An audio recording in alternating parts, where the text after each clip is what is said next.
ओम शांति। कहा जाता है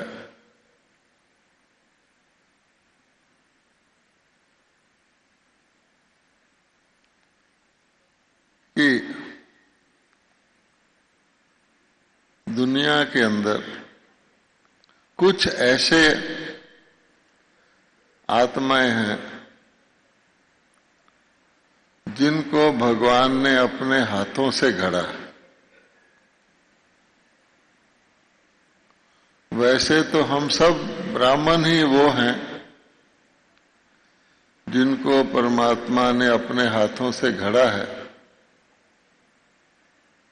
लेकिन उसमें भी आप जानते हैं विशेष होते हैं, विशिष्ट होते हैं, फिर अष्ट होते हैं, नंबरवार होते हैं। तो एक ऐसी आत्मा जिसको भगवान ने अपने हाथों से गढ़ा और वो कल्प कल्प ड्रामा में भगवान ने उनको गढ़ा और उनका विशेष कार्य, जैसे शिव बाबा ने अपना कार्य विशेष थोड़ा सा लेकिन बहुत महत्वपूर्ण बीज रूप का रखा है, तो उसी प्रकार से हम सब जानते हैं, खाली सिमरन में ला रहे हैं कि दादी गुलजार का पाठ बाबा ने रखा। जब ये गीत चल रहा था तो इस गीत को दादी जी ने तो अपने जीवन में लाया, लेकिन इस जीवन के आधार पर उर्दू भाषा वालों ने एक बहुत मशहूर दो बातें कही हुई हैं जीवन के लिए। एक तो ये है, मिटा दे अपनी हस्ती को अगर कुछ मर्तबा चाहे। अगर दुनिया के अंदर कुछ प्राप्ति करनी है तो अपने मैं को मिटाना पड़ता है। मिटा दे अपनी हस्ती को अगर कुछ मर्तबा चाहे कि दाना खाक में मिलकर गुले गुलजार होता है। ये जो बीज होता है वो धरती में जाता है तभी गुले गुलजार होता है। लिखा तो किसी उर्दू कवि ने था, लेकिन जो आज गीत हमने सुना और ये दादी जी के जीवन पर फिट बैठता है। दूसरी बात कही है इसी प्रकार से कि अपने आप को इतना ऊंचा करो कि भगवान को आपसे पूछना पड़े कि तुम्हें क्या प्रारब्ध दी जाए। ये भी दादी के ऊपर लागू होता है। खुदी को कर बुलंद इतना कि हर तकदीर से पहले। खुदी को कर बुलंद इतना कि हर तकदीर से पहले खुदा बंदे से खुद पूछे बता तेरी रजा क्या है। तो ये भी दादी पर लागू होता है। हम जब देखते हैं कि ड्रामा अनुसार हमारे देश का जो इतिहास है, जो इसके अंदर बने हुए स्मारक हैं, वो प्यारे बाप दादा आदि रत्नों के जीवन को अमर बनाने के लिए, उनके स्मारक बनाने के लिए, कि उनकी याद से ही जब अंधकार के दो युग आते हैं तो रोशनी प्राप्त रहे, अमावस्या ना हो, वो भी उसमें बिल्कुल फिट बैठता है। बाबा ने कई मुरलियों में कहा है कि राजा सागर थे, उनके बच्चे मूर्छित हो गए, वो सूर्यवंशी राजा थे, और उन्हीं राजा सागर के जो ग्रैंड सन थे वो भागीरथ थे।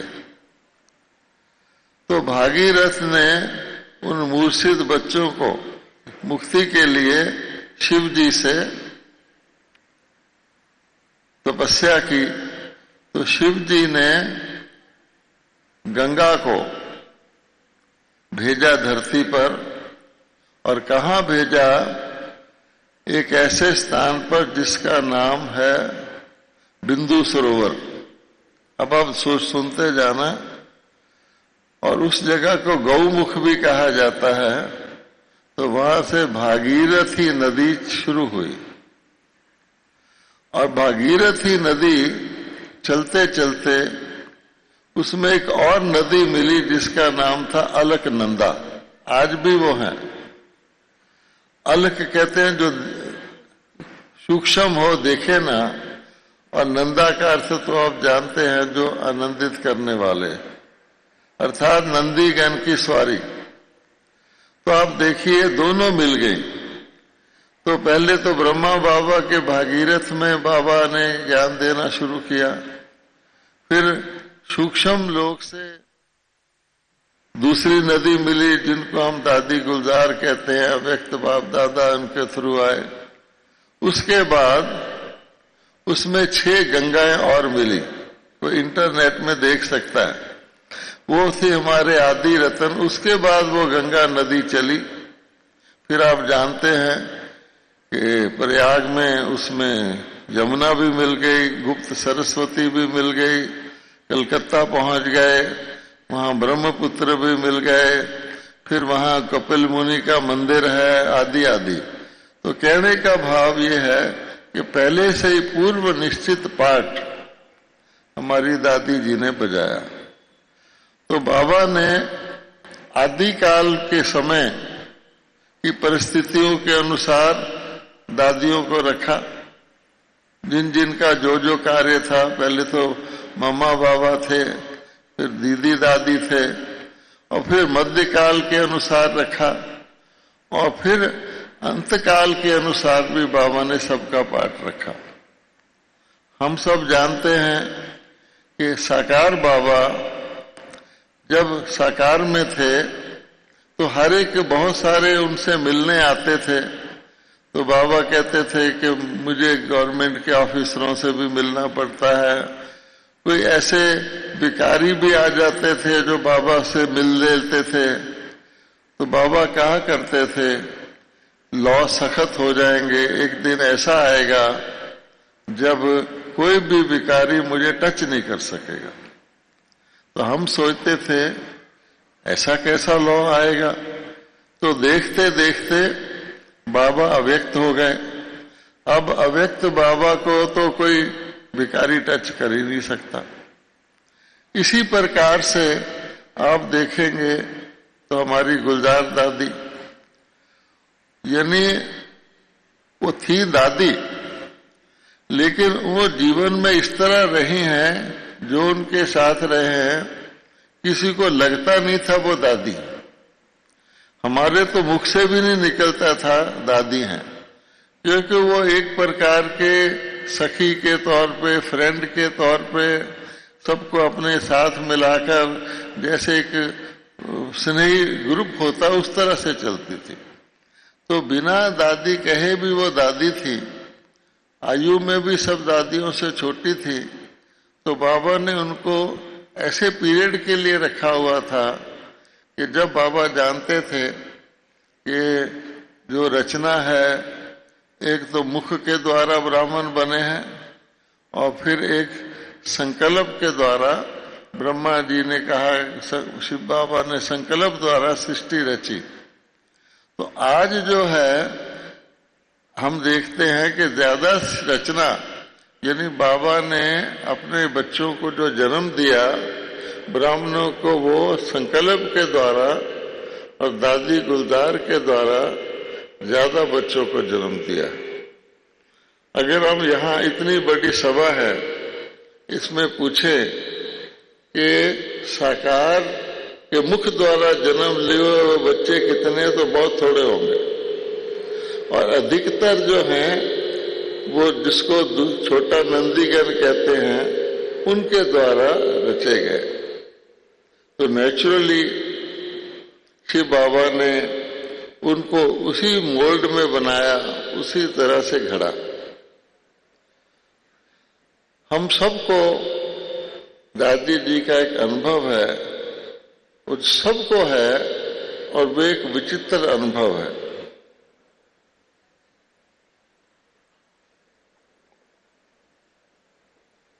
और वो ये है कि जैसे दादी जी कहीं से गुजर जाएं, कहीं पर जाके बैठ जाएं, तो जैसे होता है ना, किसी चीज से सुगंध आती है तो सारा वातावरण बिना बोले वो सुगंधित हो जाता है और उसके अंदर एक अलग प्रकार की, जिसको करंट कहते हैं, सकाश कहते हैं, उमंग उत्साह कहते हैं, वो वहां फैल जाता है। तो ये सुगंध जो है, जिसको कहते हैं दैवी गुणों की धारणा मूर्त, तो दैवी गुणों की तो सुगंध हम जानते हैं कि सतयुग से लेकर 2 युग तक तो चलती है। तो वो उसका यहाँ पर इस दुनिया में जो तमो प्रधान दुनिया है, उसका रूप जो है, स्वरूप बनी हुई, वो हमने दादी गुलजार जी को देखा। हम पांडव भवन में रहते थे, तो दादी जी के वहां रहने से ही वातावरण, जैसे आप समझिए सूक्ष्म लोक का रहता था, उनका प्रभाव ही ऐसा था, उनकी वाइब्रेशन ऐसे थे और उनकी जो मनोवृत्ति थी, जितने लोग भी रहते थे या वहां आते थे, वो ऐसे था जैसे कोई साकार के साथ रह रहा हो। ब्रह्मा बाबा में जब शिव बाबा आते थे तो पता नहीं लगता था, शिव बाबा जब चाहे आ जाए, जब चाहे चले जाएं।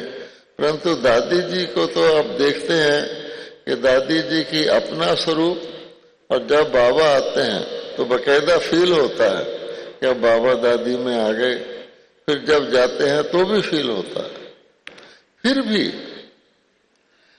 दादी जी का जो अपना गुलजार दादी के रूप में जो जीवन है, अगर हम उसको देखें तो जैसे कहा जाता है ना, नेक्स्ट टू गॉड, कि उस प्रकार का साकार में उनका जो था, उसके प्रूफ है हमारे पास कि जब मधुबन में क्लास होना होता था तो अनाउंस होता है सुबह कि आज इसका क्लास है, इसका क्लास है। तो जब दादी गुलजार का क्लास अनाउंस होता था और उसमें हर ग्रुप में 70% नए होते थे जो कभी मधुबन में आए भी नहीं हैं, तो भी उनका इतनी शक्ति थी, इतनी तालियां बजती थी, इतनी तालियां बजती थी कि आज दादी गुलजार का क्लास होना है। तो आप देख सकते हैं कि वाइब्रेशन की पावर। हमारे ऑफिस में भी कभी वो आ जाती थी, पांडव भवन में आके थोड़ा बैठती थी, उसके बाद हम सबको ऐसे लगता था जैसे कोई नई ही ऊर्जा या नई करंट उसमें आ गई है। इस प्रकार की उनकी पर्सनैलिटी थी। और हम सब जानते हैं कि सादगी और भोलापन, लोग कहते हैं देवता भोले होते थे, देवताओं के विशेष गुण ही है भोलापन। लेकिन उस भोलेपन में इतनी शक्ति है जो चतुराई में या बुद्धि वालों में नहीं है। जो प्राप्ति भोला करवा सकता है वो बुद्धिजीवी नहीं करा सकते।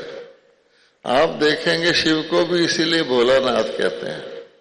तो दादी इतनी भोली थी और इतनी सादा थी कि भगवान ने उनको अपना विशेष रथ इसीलिए चुना। तो हम क्या देखते थे कि वाइब्रेशन से ही दादी को सब पता लग जाता था, क्योंकि जैसे रोशनी को अंधकार का पता लग जाता है। तो एक बार ऐसा था कि दिल्ली में बड़े बड़े प्रोग्राम होते थे, तो वहां एक्टिव बहनें स्टेज पर पार्ट बजाती थी। तो एक चंडीगढ़ की कुमारी थी, बहुत एक्टिव, बहुत पढ़ी लिखी, बड़ी प्रॉमिसिंग थी। तो वो वहां आई हुई थी और एक बड़े प्रोग्राम के स्टेज के पीछे अन्य बहनें भी थी, वो भी काम कर रही थी। तो दादी जी स्टेज पर आई और पूछा ये कौन है। बहनों ने बताया कि चंडीगढ़ की कुमारी है, अभी नई नई आई है। दादी ने कहा अच्छा, मुझे इससे अच्छे वाइब्रेशन नहीं आते, जबकि सब सोच रहे थे कि वो कुमारी बहुत एक्टिव है। तो सचमुच देखा गया, कुछ समय बाद वो कुमारी चली गई। अब आप सोच सकते हैं कि ना जानते हुए भी दादी को ऐसा वाइब्रेशन आ जाता था। इस कारण से वो खुद भी प्रोटेक्टेड रहती थी और जो उनके साथ रहते थे वो प्रोटेक्टेड रहते थे। और वाइब्रेशन यानी जिसको हम कहते हैं फरिश्ता रूप, बिना बोले या कम बोले इशारे से सारा काम करना और करवाना। जो हमें आज लक्ष्य मिल रहा है कि तुम ब्राह्मण से फरिश्ता बनो तब देवता बनोगे, अगर फरिश्ता नहीं बने तो फिर तुम क्षत्रिय बनोगे। तो वो दादी जी का प्रैक्टिकल बाबा ने उनको फरिश्ता रूप ही रखा हुआ था। और उनकी जो जीवन थी उसको हम देखते थे। पांडव भवन के अंदर फर्स्ट फ्लोर पर वो रहती थी। कभी कोई सड़क से कोई प्रोसेशन गुजर जाए, कोई यात्रा निकल जाए, कोई बारात निकल जाए, तो वहां बरामदे में खड़ी होकर देखती थी, जैसे कोई इनोसेंट बच्चा देखता ना, झांकियां देखता है। तो हम उनसे पूछते थे दादी जी आपने क्या देखा। तो कहती थी कि मैं ये देख रही हूं कि सतयुग में ये कैसा होता होगा, बस। यानी उनकी दृष्टि ये थी कि वहां भी जो सेरेमनी होती किस तरह से होती है। इसी प्रकार से उन्होंने यानी कल्याण के भाव से देखना है और यहां रहते हुए अव्यक्त या सतयुग के सीन देखने हैं, जो भी दृश्य सामने आएगा। और उस पर वो इतना पक्की थी, जैसे गॉडली स्टूडेंट हम कहते हैं, तो गॉडली स्टूडेंट जिसमें बाबा कहता है कि तुम स्टूडेंट भी हो, तुम सखा भी हो, दूसरों के संगठन में भी रहना है। एक्सेलेंट जिसको कह सकते हैं, जिनके अंदर कोई ऐसी कभी उन्होंने ये भी नहीं कि बीच में कोई गैप दिया हो, सदा साधारण और साधारण में ही उमंग उत्साह। अन्य आत्माएं भी उमंग उत्साह रखती हैं, लेकिन आप देखेंगे कभी बहुत ज्यादा उमंग उत्साह रखती हैं, कभी उमंग उत्साह कम हो जाता है, एक रस नहीं रहता। उनका पता भी नहीं लगता था कि उमंग उत्साह है, लेकिन वो इतना रूप स्वरूप थी उसका कि उमंग उत्साह के अतिरिक्त कुछ था ही नहीं। तो हम जानते हैं उनकी इनोसेंट ऐसी थी कि दुनिया का क्या हो रहा है उनको पता नहीं। तो एक बार दिल्ली में ओआरसी में राष्ट्रपति थी प्रतिभा पाटिल। तो प्रतिभा पाटिल राष्ट्रपति किसी प्रोग्राम में आई थी स्टेज पर। अच्छा, क्या हुआ कि दादी गुलजार जी को भी बोलना था। तो उन्होंने जब बोला तो कह दिया प्रतिभा पाटिल भारत की प्राइम मिनिस्टर आई है, थी वो प्रेसिडेंट ऑफ इंडिया।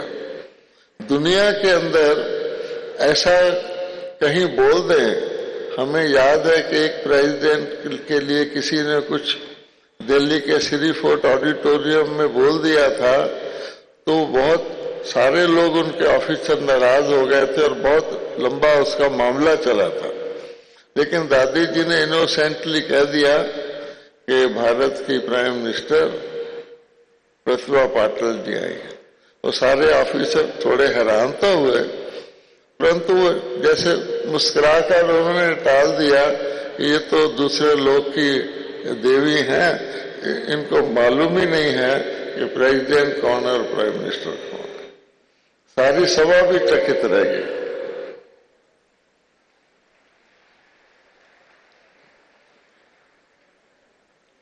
इसी प्रकार से जो ईश्वरीय नियम है, किसी भी नियम को दादी टालती नहीं थी। जब कभी दादी जानकी जी एयरपोर्ट पे आते थे तो खुद उनको रिसीव करने जाती थी, चाहे रात के 12 बजे फ्लाइट आए या 11 बजे। तो ये उनकी यानी मर्यादाओं को कायम रखने का था। और हम देखते थे जब ये दोनों दादियां व्हील चेयर पर हो गई थी तो कभी कभी फ्लाइट से उतरती थी तो दोनों व्हील चेयर पे उतरती थी, परंतु गुलजार दादी नीचे उतर भी आए तो वहां खड़ी रहती थी कि जब तक जानकी दादी आएगी नहीं, उन्होंने ऐसे नहीं, उनके साथ ही जाना है।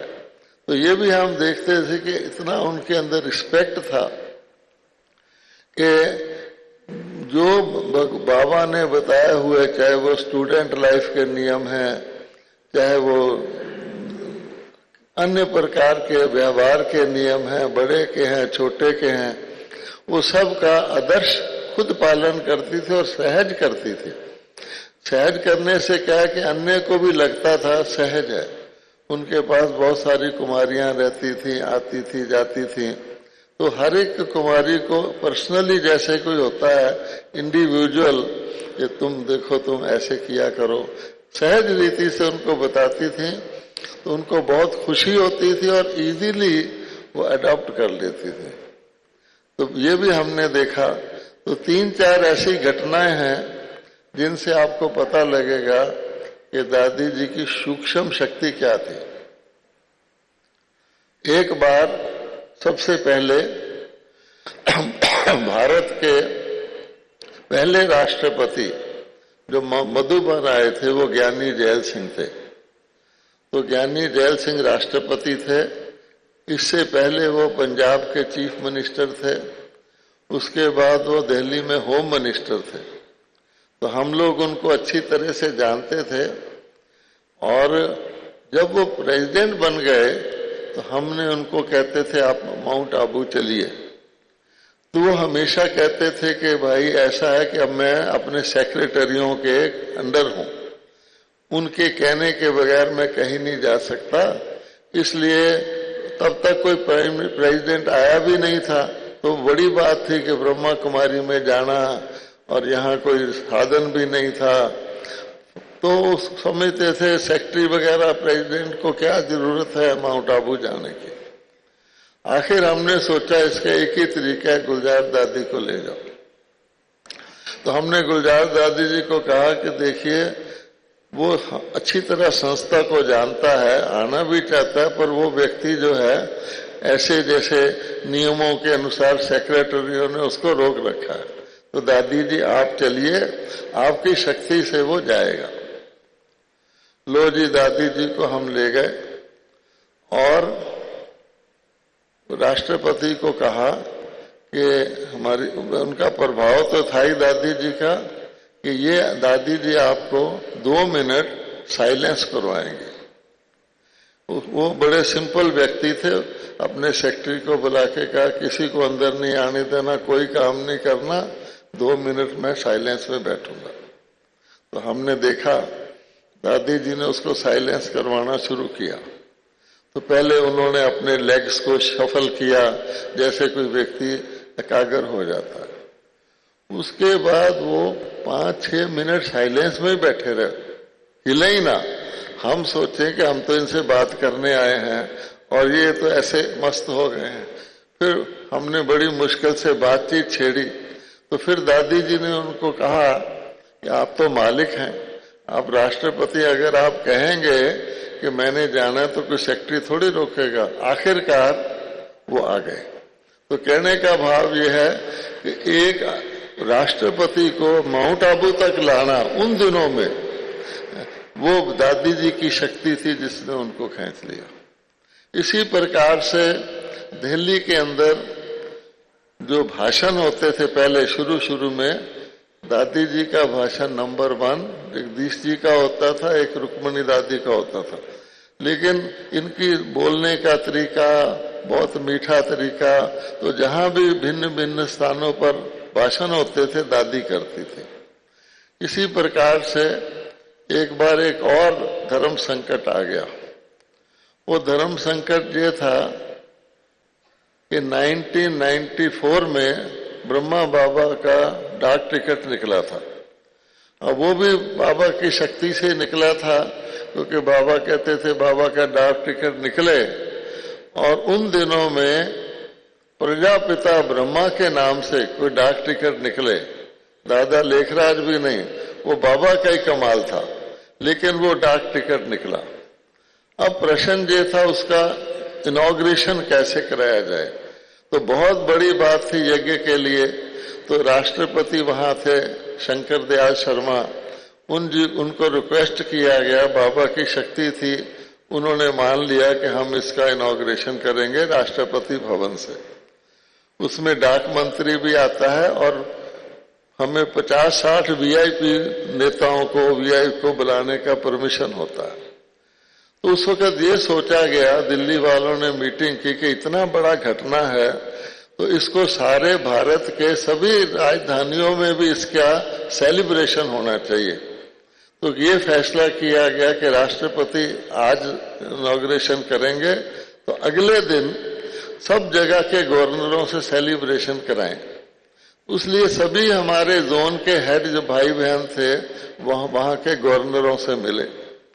तो राष्ट्रपति जी ने मान लिया था, सारी तैयारी हो गई थी, प्रकाश मणि दादी जी वहां पहुंच गई थी दिल्ली में।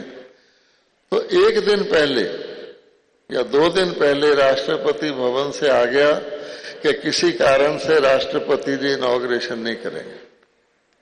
अब ये तो बड़ी बात हो गई कि राष्ट्रपति जी इनॉग्रेशन नहीं करेंगे। तो फिर उनसे फोन, उनके पीए से फोन पर टाइम दे, तो टाइम भी उन्होंने मना कर रखा था, इनको टाइम नहीं देना। तो बड़ी समस्या हो गई। पर हमको ये भी निश्चय रहता है कि बाबा का काम में होना है। आखिरकार शॉर्ट में बताता हूं कि राजस्थान के एक जज थे, जस्टिस लोढ़ा, वो राष्ट्रपति के मित्र थे। तो हमने उनको कहा कि अपने नाम से आप टाइम लो, 2 साथ में लिख दो, 2 साथ आएंगे। तो लोढ़ा जी ने राष्ट्रपति से टाइम लिया और हम गुलजार दादी को लेकर गए। अब उन्होंने दादी जी को देखते ही ना, वैसे तो उन्होंने रोक लगा रखी थी, तो बिल्कुल जैसे कोई छोटा बच्चा होता है तो बताने लगे कि देखिए ऐसा है कि मेरा एक सेक्रेटरी था आईएएस, बहुत रूल वाला है, वो बॉम्बे का गवर्नर बन गया है, अलेक्जेंडर उसका नाम था, पीसी अलेक्जेंडर। उसने मुझे फोन किया कि देखो आपसे भी ओपनिंग करा रहे हैं, हमसे भी करा रहे हैं, ये तो नियम के विरुद्ध है, इसलिए मैंने कैंसिल कर दिया। फिर उसको बताया हमने कि भाई ये तो भाई साहब अगले दिन है, सेलिब्रेशन है, ये पढ़ लीजिए। उसने कहा अच्छा। तो फिर दादी जी को कहता है अच्छा मैं आऊंगा। तो अब आप सोच सकते हैं कि वहां पर भी एडमिशन कैसे हुआ, और खुद एक्सप्लेन कर रहे हैं कि इसी कारण से मैंने किया था। इसी प्रकार से बहुत सारी ऐसी हैं, यानी दिल्ली में गिना जाता है कि बहुत बड़े बड़े प्रोग्राम हुए आदि आदि, लेकिन उनके पीछे जो गुप्त शक्ति थी वो दादी गुलजार की थी। एक प्रोग्राम दिल्ली में जो हुआ था उस समय का वो सबसे बड़ा प्रोग्राम था, और उसमें यज्ञ की जैसे स्टेटस बढ़ता है। और वो प्रोग्राम ऐसा था जिसमें भारत के राष्ट्रपति और भारत के प्रधानमंत्री दोनों आए थे। आप सोच सकते हैं, राष्ट्रपति भी आए, प्रधानमंत्री भी आए, दिल्ली का चीफ मिनिस्टर भी आए, गवर्नर, बहुत सारा था। हिस्ट्री में नहीं है किसी सरकारी प्रोग्राम में भी प्रधानमंत्री और प्रेसिडेंट दोनों आए।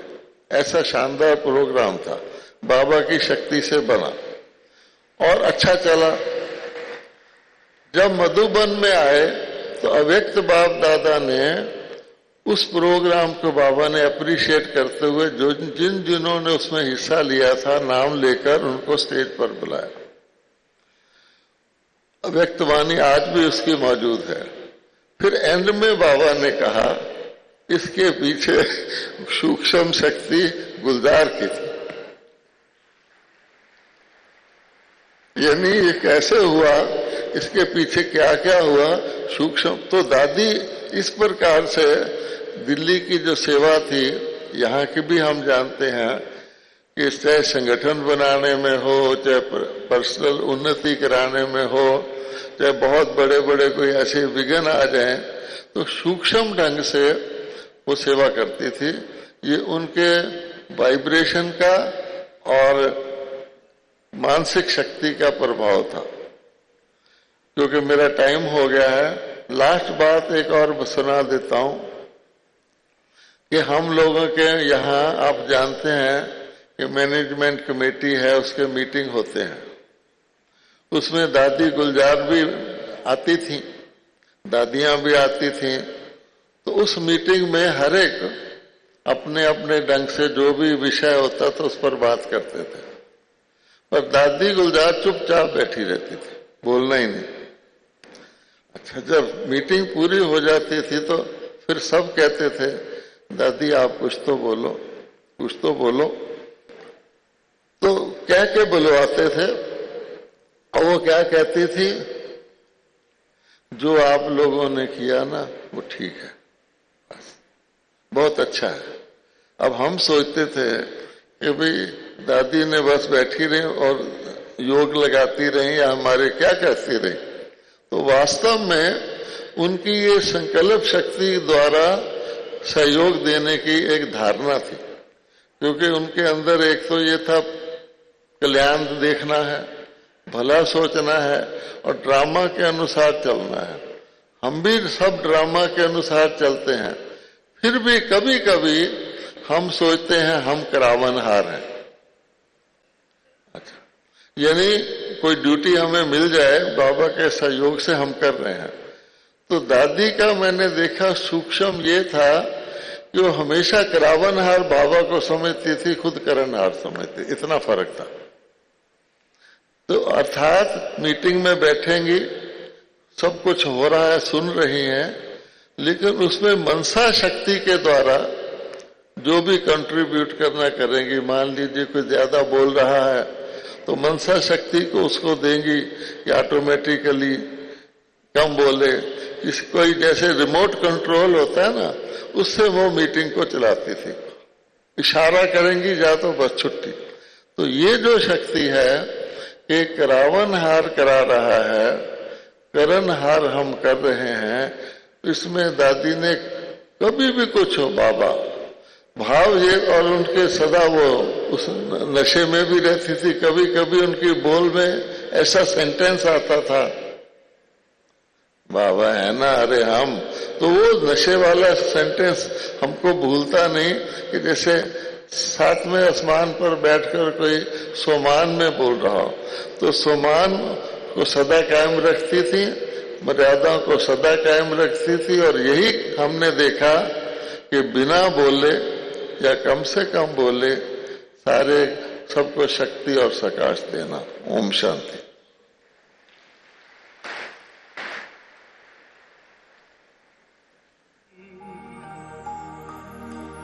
वो प्यारी दादी, गुलजार दादी, हो दादी,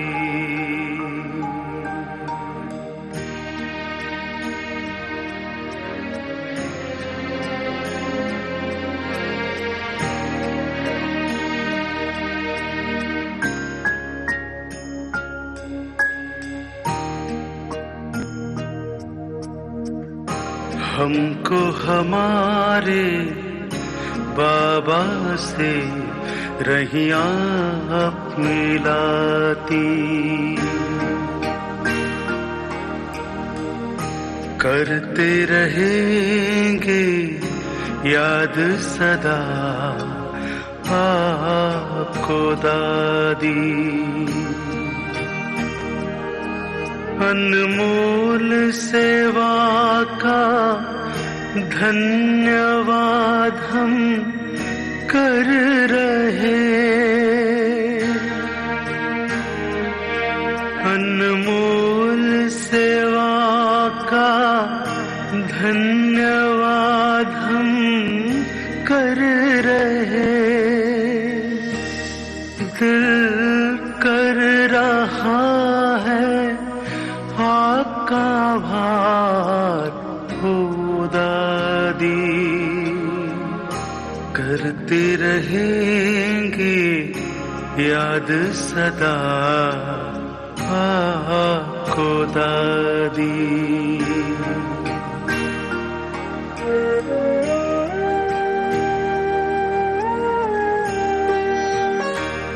हो करके अथक सेवा की, सब सुख को त्याग कर अपना रथ बाबा को दिया, रातों को भी जाग कर तन को अपना समझाना, सेवा में लगा दी, करते रहेंगे याद सदा आपको दादी।